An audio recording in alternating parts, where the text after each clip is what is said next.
Good morning, everyone. This is Claudia here. I just want to share with you my opinion on the self-starter for everyone, coffee, and why I think cold brew coffee is the best. I have a espresso machine, a Keurig, and then a coffee maker that will ground its own beans and brew its own coffee on its own. You just need to set the timer for it and it's all good. I want to share with you on why I think this is all you really need to make some good coffee. You know, there's something about just a nice cup of black coffee that just tastes dirty, but there's something about it that's just, you know, fulfilling to me. So I do like my coffee strong. I like it black, but when I have this, I have to throw in creamer. It's too strong and too bitter just on its own, but you throw in a little bit of creamer in it and it's golden. Plus it is super potent. I don't think it's quite as potent as espresso when you talk about ounce for ounce, but when you talk about having this much available compared to making espresso,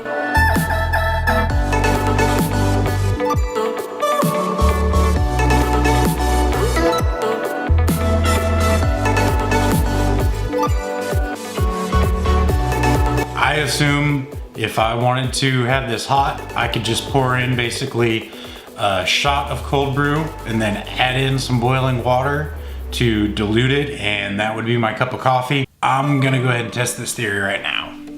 I can't talk speculatively and feel good about myself, so I'm gonna try this out and let you know what I think. All right, so I'm gonna give this a shot and see how it goes. Got my bowling mug here. I'm gonna pour in a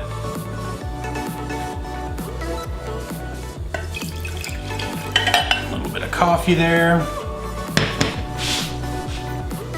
Let's see, so there's not very much coffee down in the bottom of that, but I'd say that's the equivalent. I mean, that's more than a double shot of espresso, but you know, probably only an ounce or two. I'm gonna go grab some hot water over here, pour it in, and see what we got.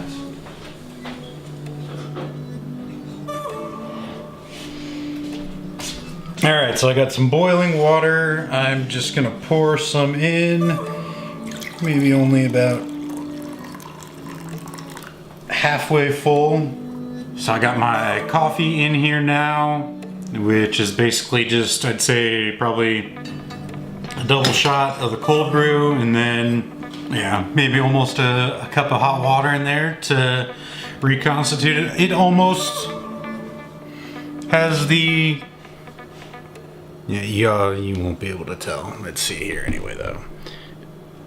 It's close to a consistency. I'd say it's still probably a little bit darker than what a cup of coffee would be. When I make my coffee, I make it extra potent, so I even make it stronger than normal. So I'd say this is still possibly a little bit more potent than a normal cup of coffee, and that's diluted maybe 6-to-1, 5-to-1, something like that, maybe even more.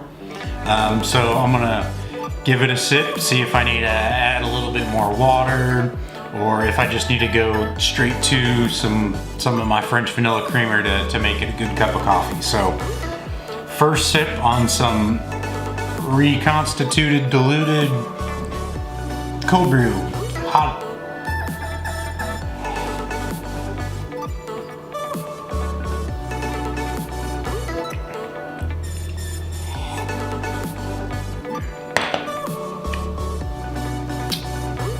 Yeah, that's a good dirty cup of coffee. I'd say the flavor is not as strong on what I expected it to be for how dark that it is, but I've also had straight cold brew this morning, so I have had more intense flavors in my mouth already today, so maybe that is just a normal cup of coffee. I'd say overall that this is how I would have my cup of coffee from now on. I really don't see the point to have my coffee maker or anything like that. You know, this is just some Folgers, so it's nothing special, it's nothing that great, so I wasn't expecting a great cup of coffee, but I made this a few days ago. I'd say by that much, I'd probably say I probably made that jug about 4 days ago. So I'm having 4-day-old coffee. All I did was throw in some boiling water in here and I got myself a cup. So this would definitely make a few pots of coffee. Yeah, I'm happy with this. This is good. It's definitely not bad. You know, for me, just wanting a coffee fix, it definitely fulfills that. It's better than instant coffee. It's still not quite as good as a fresh pot of coffee, but if I was just needing if I was wanting to get that on a cold day, if I was wanting to get that warm cup of coffee feeling, this would fulfill my feeling that I was going for. So I'm happy with it. It's not the best cup of coffee, but it would do what it was intended to do. And like I said, this is just a much more convenient way. All right, so I'm gonna go ahead and get a new pot brewing right now and show you the steps on how I do that. I am going to take my time and measure things out to kind of get a baseline. You know, for the most part, I only just pour it in, dump it in, call it good, and I don't measure anything, so I really don't know what it equates to as far as how much coffee I'm putting in to how many pots of coffee that would be the equivalent of. So this will kind of be my first test and see how everything goes. So first things first, got your half-gallon mason jar, got your cold brew filter, and got my cheap coffee. So yeah, this is how my coffee looks. I just have this little slit cut in it right there so I can just pour it in. I actually use a little funnel to get it in there, but to get a baseline on everything, I'm gonna do scoops and count out to see how much it goes, because I really do fill this entire thing up with coffee. I want to get the most bang for my buck, make it as potent as possible, and I can always dilute it however I want. So you may not want to fill this entire thing up with coffee.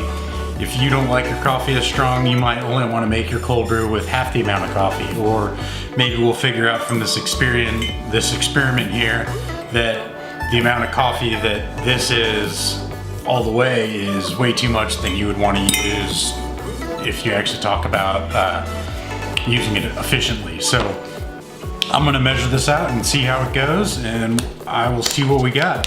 So if I was making a pot of coffee in my coffee maker, I would do 1 scoop for every cup that I would make as a minimum, if not 1.5 to 2 cups, just because I like mine stronger.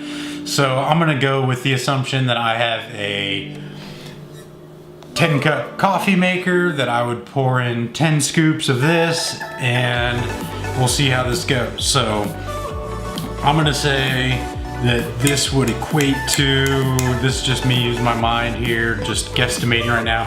So when this is all said and done, it's around 1/2 to 2/3 full of coffee when it's all done, once you get everything all strained out. So I'd say that would probably be equivalent to 4 or 5 pots of coffee. So those quick calculations here, I'll say 8 scoops for a pot of coffee for this. So as long as I come in at under 40 scoops, this would be 5 pots of coffee. So let's see how many scoops I can get in there, and we'll see how this works.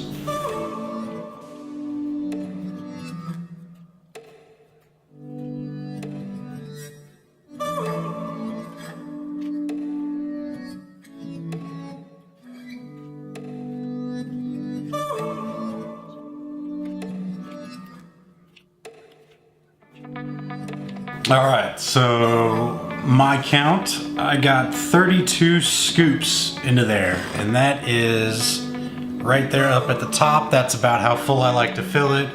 The grounds are about right here right now, which that's where you want the water level to end up at.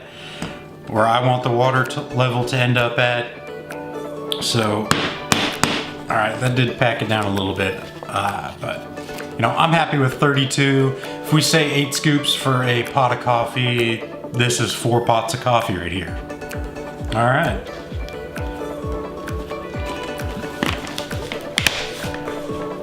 I was actually afraid that that was going to take a lot more, so I'm pretty happy with that.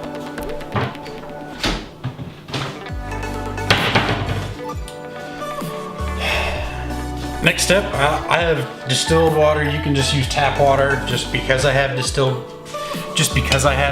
water, I'm gonna use it. You know, one of the things where before I got my distiller, you know, if you talk about you don't know what's coming out of your tap water as far as what chemicals and things were put in there. If you want a good cup of coffee or a good cup of tea, you don't want all those extra things in there messing with your flavors and doing those different things. Yeah, you can't really tell that much tasting it out of the faucet, but when you talk about adding it into other flavors, you know, it can definitely conflict with some of the good pure flavors that you want. So I like to start with some good pure water. So I got my distilled water here, and this is the process that takes a little bit of time. You'll see from this, but it takes a few minutes to get all of the water through there. And this is something you don't want to mess with as far as filling up this halfway, putting that in, doing all that. You want the water to go through and make sure that it's getting everything in there. So you do want to take the time and pour this through. You don't want to rush through this process at all. So let's go. And at first it'll go quicker, but once you get a good flow going and you start to fill up with a little bit of water is when everything slows down. Like I said, this is it going fast right now. So this is gonna take a couple minutes to get all this done. It's not an easy pour.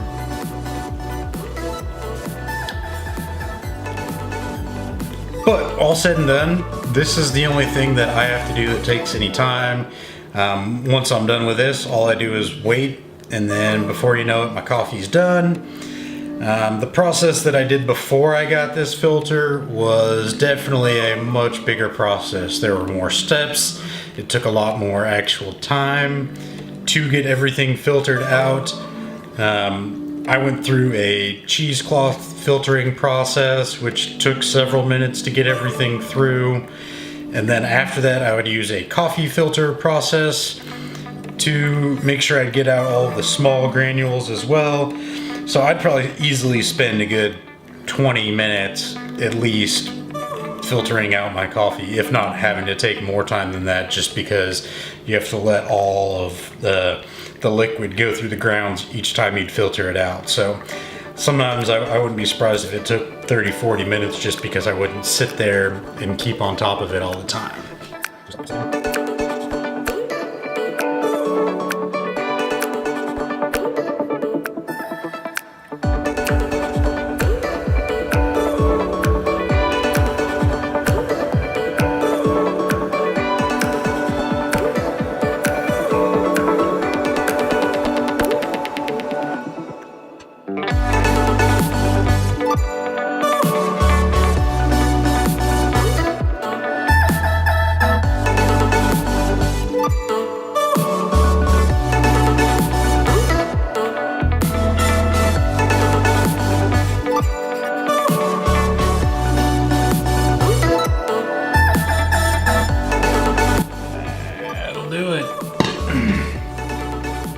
Alright, there it is.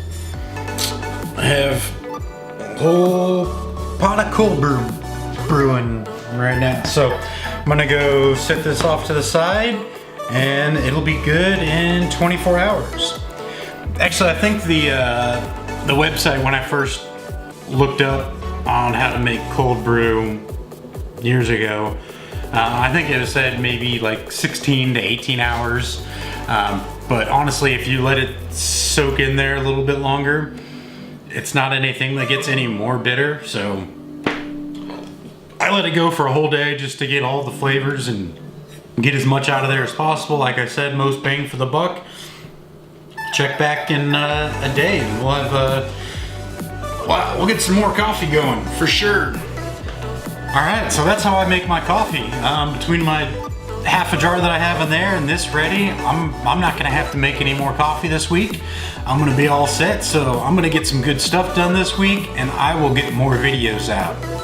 Don't forget to like and subscribe. Let me know what you think. One of the coffee things that I did not go over that I would say what I do know about coffee, this isn't gonna be your best cup of coffee that you can make. If you're looking for the best cup of coffee, I would just go ahead and go buy a French press. That's gonna be the best way to get a good, refreshing, delicious cup of coffee every day. This is just the best way to make coffee, to have it available where you don't need to spend a lot of time doing anything and it's always available. You can reconstitute it and make it into a nice hot cup of coffee that I know now.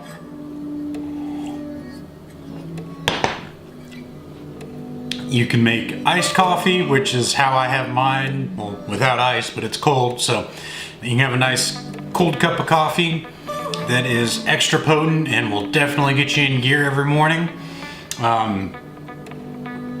Yeah, I need to lay off the coffee. I'm starting to feel the shakes a little bit. I've had, this will be 2 of these once I finish that, plus 1 smaller cup of coffee.